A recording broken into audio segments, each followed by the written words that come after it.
What did you feel when you first saw the first Gus G guitar in a store?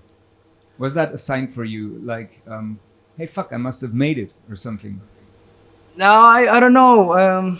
Originally, I mean, I've been designing guitars for many years, and with different companies before. I started working with Jackson, and originally I thought, who the hell would want one of my guitars? Like, why?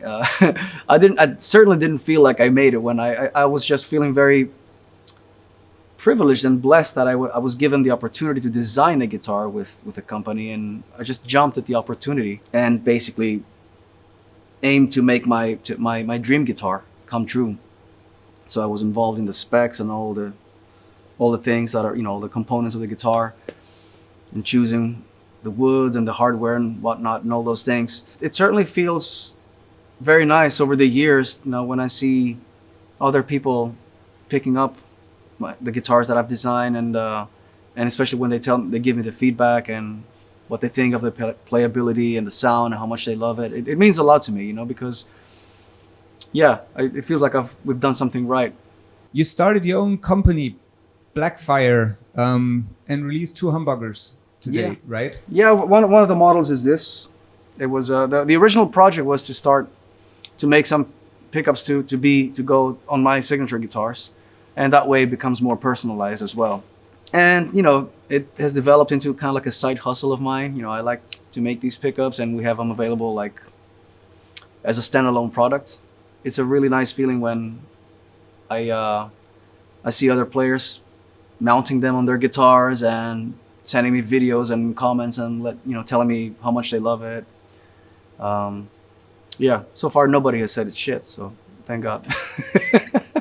This is the very first model we came up with. It's called a Proteus, and it's an active pickup, which means it runs on a battery. The circuit runs on a battery, so it has an extra preamp, and yeah, it has this it's a really high output pickup. It's great for metal, obviously, but I think they're pretty versatile as well. It's based on it's an Alnico 5 type of magnet, and I guess it's kind of like blending the passive and the active world of pickups. So it gives you this high output, and which is great for heavy styles and gives you a lot of sustain, but it doesn't really kill your tone. It has really well balanced EQ with a lot of mid-range, which is, electric guitar is the mid-range type of in the EQ spectrum as an instrument. So it gives a very nice balance, actually. So yeah, this is what we came up with. Started this about 3 years ago. Yeah, just right before that, 1 year before Corona. Yeah, and the first project, the initial project, was to put them on this guitar, and Jackson were actually kind enough to accept this idea and let me put my own pickups into these guitars. And it's a passive one. I call it the Immortal, and it's a more classic type of hard rock humbucker. It's still a high output pickup, but yeah, it's like a ceramic magnet. I think that's our best-selling model too so far. A lot of people dig that one. When did you choose to play Jackson guitars and not, for example, a Les Paul, which would also be probably a guitar of choice?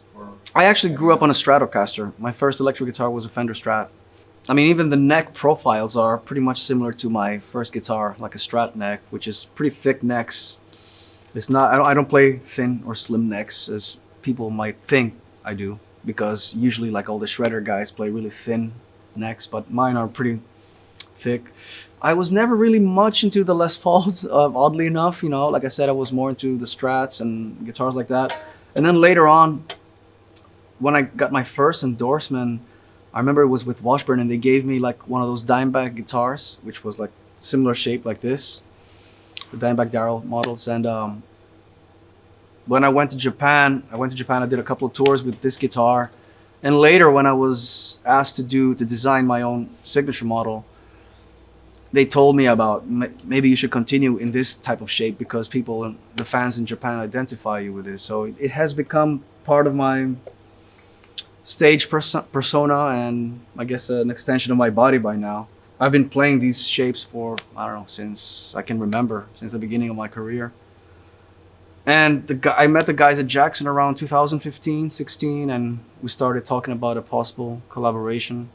Actually, the original star shape design is a Krawall design, and Krawall and Jackson are sister companies because they're all under Fender Corporation.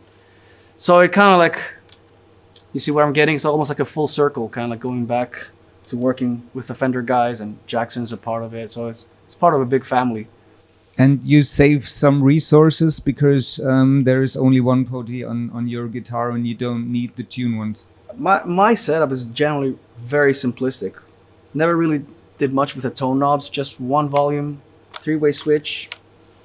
I don't even use tremolo. A lot of people bug me about that. Why don't you use tremolos? But I think I get a lot more sustain out of a standard bridge. So that's been my thing, really.